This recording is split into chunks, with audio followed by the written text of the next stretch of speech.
قال إني ذاهب إلى ربي سيهدين رب هب لي من الصالحين فبشرناه بغلام حليم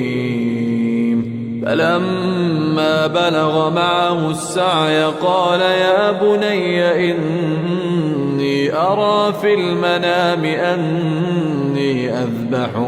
إني أرى في المنام أني أذبحك فانظر ماذا ترى قال يا أبت افعل ما تؤمر ستجدني إن شاء الله من الصابرين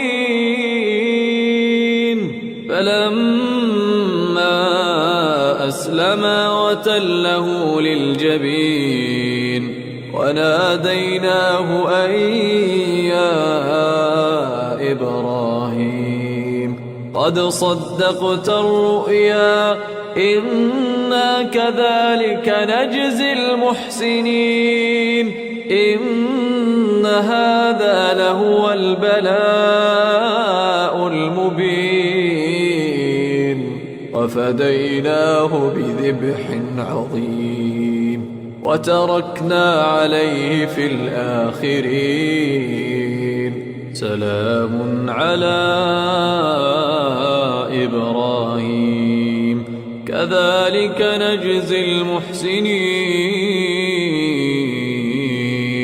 إنه من عبادنا المؤمنين